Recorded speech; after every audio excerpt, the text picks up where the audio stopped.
are starting our last chapter, which is exciting. There is a trick in this chapter, which is also exciting. And it's on a series that picture. Now, I have some visual aids for you here. So, a conic section, the word conic comes from a cone. So that's why these pictures are cones. So all the conic sections come from the intersection of a plane and a cone. The only one that you need two cones, a double naped cone. Sorry, I think I have notes for you. You don't need them right now. After this, I promise I'll do them for you. I'm just super excited about this. The only one you need a double naped cone, is just a cone end to end, is a hyperbola. Not a hyperbole, that's English. Hyperbola is math. Hyperbola is if you take a plane and you just slice down two cones, you kind of get a parabola shape in each of them in opposite directions. That's a hyperbola. So if I took these cones and I put them into end, then that makes, and I slice it, that makes a hyperbola. If you just take one of them, that makes a parabola. And we're going to have parabolas that go up and down, we're going to have parabolas that go side to side, and we're going to use some equations to do those. If you take them here, be careful. Okay, you gotta take that one. If you take a cone and you just slice straight across, like perpendicular, you get a circle at the bottom of it. So we're going to talk about circles today. No, you have to come back. You're supposed to just pass them around so people can. You don't get to keep it. If you take a cone and you slice it at an angle all the way across, it makes it look like an oval, right? But we call that an ellipse. And so it's like a circle. Alright, that's it. And then one by itself is a parabola. So pass those around. Don't stab each other with them.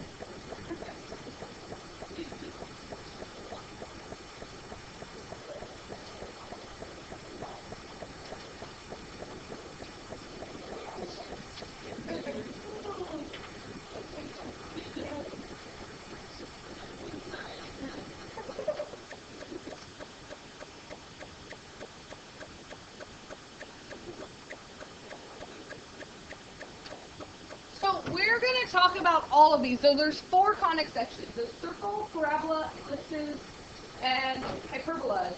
We're going to talk about all four. We're going to talk about equations for all four, and how to, in the Math 137 class, this class we're getting credit for, in the class that they have to use IPX tests, they get nothing on their exam. They get no formulas, no equations, no nothing.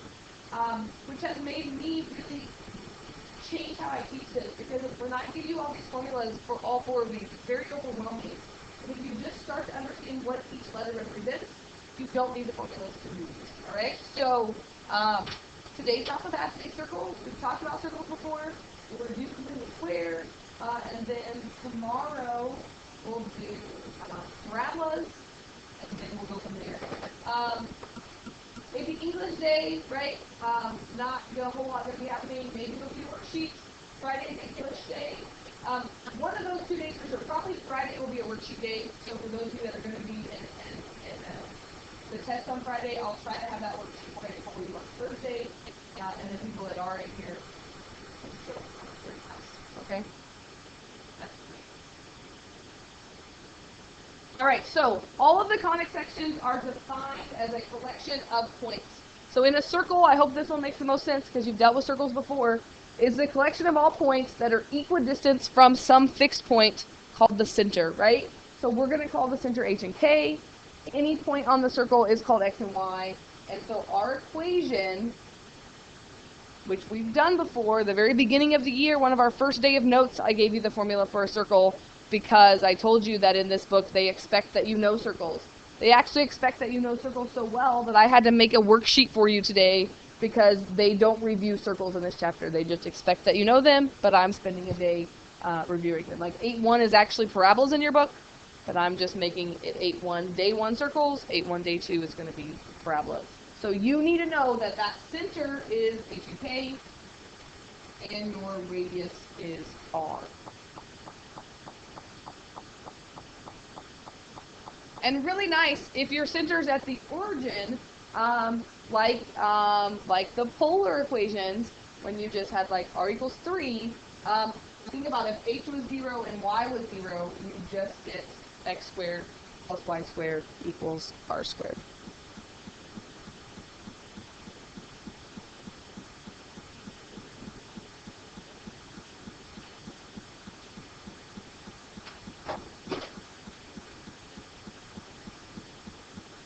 So it says, write an equation for a circle if the endpoints of the diameter are 2, 8, and 2, negative 2. If you need an equation for a circle, you need a center and you need a radius. They've given me the diameter. What shall I do? How?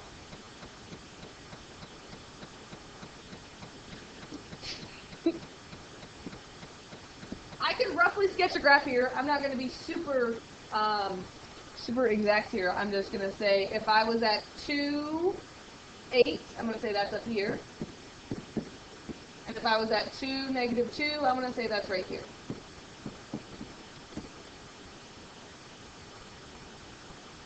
This one's really nice because these are the same x value. Could you tell me how far it is from 8 to negative 2? It's just 10, right? If they gave me endpoints of a diameter that weren't a vertical or horizontal line, you can't just count, right? Like if you had a point here and then another point up here, you couldn't just count that distance. Use the distance formula. Do you remember the distance formula? It's like Pythagorean theorem, only with points, because if you want to measure a slanted line, you have to use the vertical and the horizontal distance to get there. So just a reminder, I'm going to write this down, it may come in handy, that the distance formula between 2 points is just subtracting the x's squared plus subtracting the y's squared. And because you're squaring them, it doesn't matter in which order you do it in. So if you do x1 minus x2, and you square it, that's the same as x2 minus x1. And you add it in the middle. That leaves from your distance. If it's a vertical line or a horizontal line, I never do the distance formula. I can just count it. I can say from 8 to negative 2. But, so remember that, right? So I'm going to say here that this is a distance of 10, which means what's my radius going to be?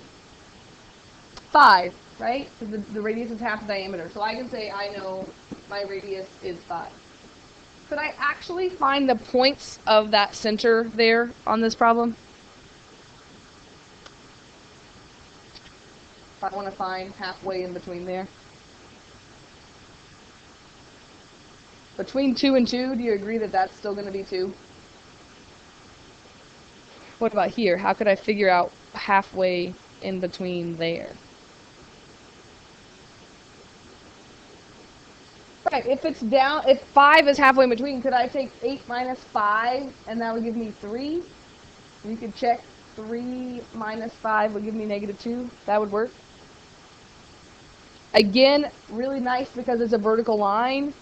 If you want to find the halfway between 2 points, could you also do the midpoint formula? Oh, look at all this geometry coming back to us. The midpoint is just halfway between 2 points. So you add up the x's and you divide by 2. That gives you your x point. You add up the y's and you divide by 2. So you can check it over here. 2 plus 2 is 4, divided by 2 is 2. 8 plus negative 2 is 6, divided by 2 is 3. So midpoint formula works. Or if you can count, you can just count. Alright, so just be aware that that might come in handy. So if I know my center, this is my h, this is my k, this is my r, I'm just going to write that equation now. So I'm going to say x minus h plus x minus 2 squared plus y minus k squared equals r squared. And please don't say 5 squared. Yes, I know 5 squared is the same as 25, so write 25, right? R squared is 5 squared, which is 25. And that would be your equation.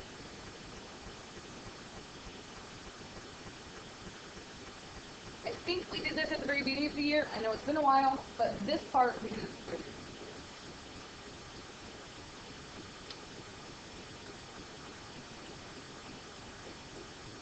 We also want to be able to graph circles, which we kind of did with the polar coordinate stuff.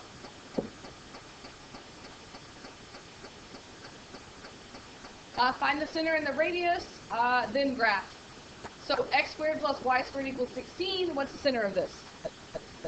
So there's nothing there, right? So my center is 0, 0. And remember, this is your radius squared. So what's my radius going to be? 4. And then the real challenge is trying to make a circle that looks like a circle and not an oval, because mine tends to look like that.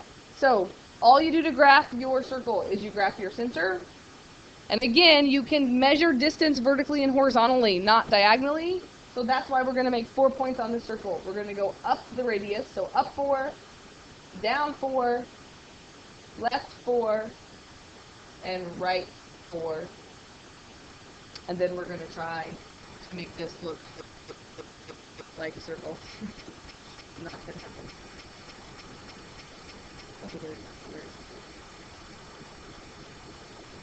That looks terrible. Right? You have so much time here. I got 2 more things I want to talk about. One is a tangent line, and in geometry, when you did your chapter on circles, tangent lines are in there, but then you kind of forget about them after that, probably. But the word tangent, if you take calculus next year, we'll talk about tangent lines a lot. But the definition of a tangent line is a line that intersects a function in exactly 1 point. And so you can say we have this circle, and then we do this line here, right? It's just going to like touch the edge of the circle. If you drew a line straight through this, right, it's always going to cross in 2 points.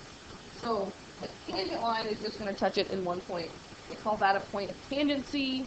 There's all these properties about tangent lines and circles. Like a tangent line is always perpendicular to the radius that's coming from that point of tangency. But they're going to give you some questions about tangent lines here and there, so I just wanted to make sure that we reviewed what that was. So kind of look at the next problem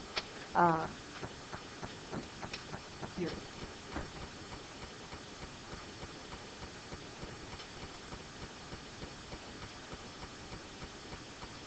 So it says, write an equation for a circle with a center at 3, 5 that's tangent to the y-axis. So if you understand what tangent means, you can kind of graph this out, and you can realize there's only one way that you could do that. So again, if they give me the center, they've given me h and k. All I have to do now is find the radius, and that's what this part's supposed to help me do, right? So I'm going to graph my center. 3, 1, 2, 3, 4, 5. If the y-axis has to be tangent to that circle, which means that circle can only touch the y-axis in 1 point, what is the radius of that circle have to be? 3, because if it was any less than 3, it would never touch the y-axis. If it was more than 3, it would touch the y-axis in 2 points. But if it was exactly 3, then it is going to only touch it in that 1 point, right? So again, you don't have to graph that to do it, but I just wanted you to kind of see how the point of tangency can help you. So if I know my center and my radius, that's all I got to do to write my equation, right? X minus 3 squared plus y minus 5 squared equals 3 squared, which is 9. Questions about that? All right, what if it's not in standard form? That's where you kind of, like on the last test, I gave you extra credit if you could put it in standard form. Now you have to be able to put it in standard form. So much harder to find the center and the radius if it's not in that form. So remember that our form is x minus h squared plus y minus k squared equals r squared. So we have to have this quantity squared for both x and y to get that in a standard form to graph it. So if you see an x not to the second power, And that means you're going to have to complete the square. That's the only way to make that in that form. So this is where I'm going to like rearrange it. So I'm going to write that as x squared plus 6x. I'm going to leave a space because I'm going to have to complete the square there. What about for y squared? Am I going to have to complete the square for y squared? Because there's no y to the first power. So you only have to complete the square if there's a variable to the first power there. Because that's just going to be y squared. And then that constant, I'm just going to go ahead and move to the other side. Right, it means it's a to 0, right? Because you could write that as y minus 0 squared.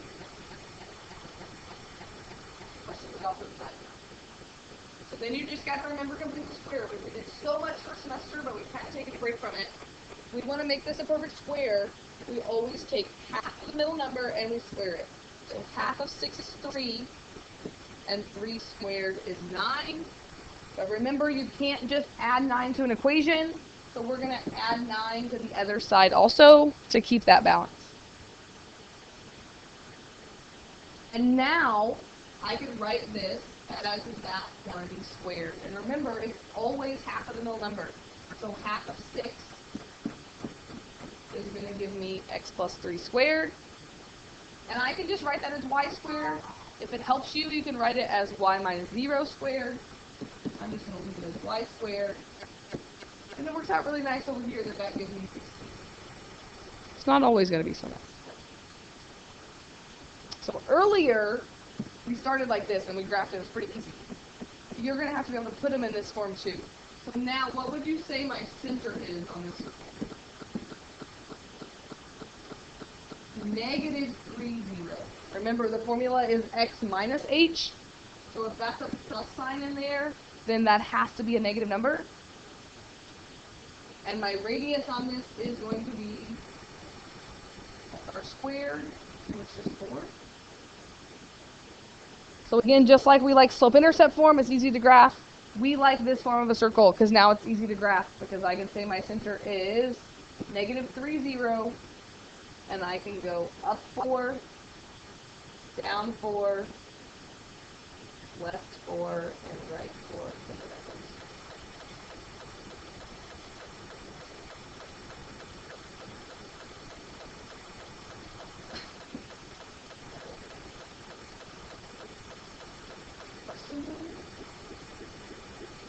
And I'm sure you look ahead, I got one more, a little bit scarier because you got to complete the square 2 times.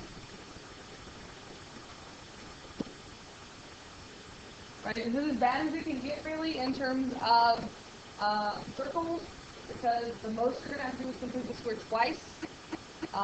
So I always rearrange it. Like I put my x's together, my y's together, leave a spot, move the 5 to the other side. So I'm going to rearrange it, and then I'll stop for a minute and let you get it installed.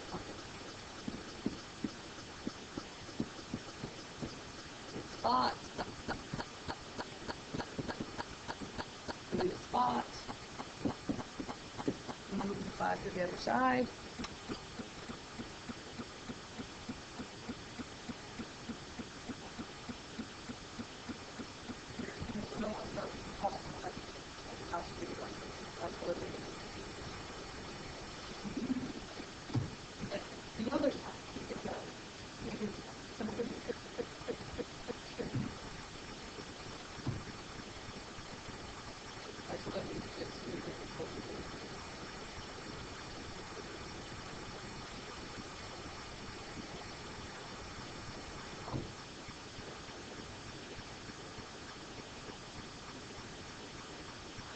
Yes, yes. When you go back, when you go to this step, it's always half of that little number. So if this is negative, you're right. That's going to be negative. So, okay. Negative 2 squared. Here. Half of 8 is 4. 16. I'm going to add 16 over here. So, half of negative 4, your question is negative 2 squared. Half of positive 8 is positive 4. And then that gives me 25 over there. If it's not a perfect square on that side and you have to graph it, you're just going to do the best you can. It's going to be a decimal, but it works out really nice that this one's really a nice number. Questions on where I'm getting that? We're going to complete the square in every single conic section that we do in this chapter, so hopefully by the end of this chapter, you're going to be pros at completing the square if you feel a little rusty at it. So on this one, again, just be careful with your signs. It's the opposite sign of what's in there, right? So my center should be at 2, -4, and my radius this time is going to be the square root of 25, which is 5. So I could go up 1, 2, 3, 4, 5, 5, 2, 4, 5, 1, 2, 3, 4,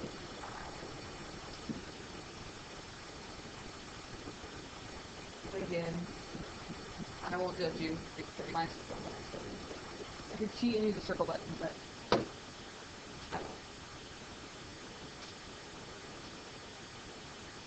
I have a worksheet that I just made for you from the Math 137.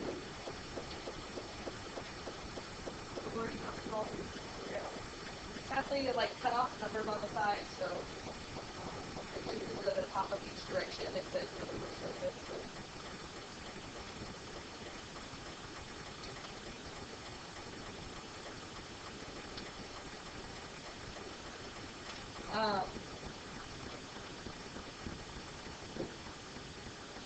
so on this worksheet, you're going to start with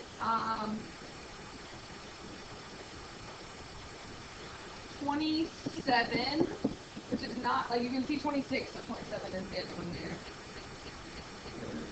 Maybe 33, these are just my circles. So, 36.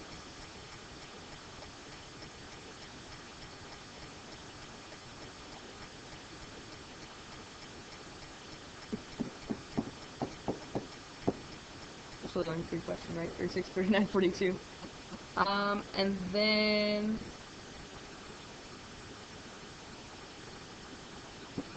48. And then let's do one with a number in front because that's exciting, right? 51. Does that sound good? Yeah, that's only 7 problems, but that's a pretty good variety of sketching a graph, writing the equation given different stuff, and then putting it in standard form is the other part of that. I have graph paper if you want.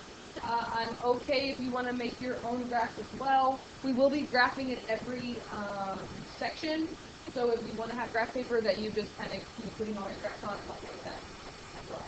So I'll give you graphs if you want, but I won't be.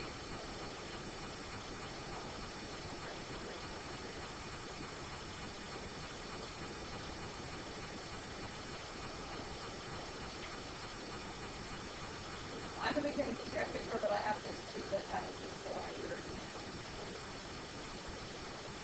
Just for that.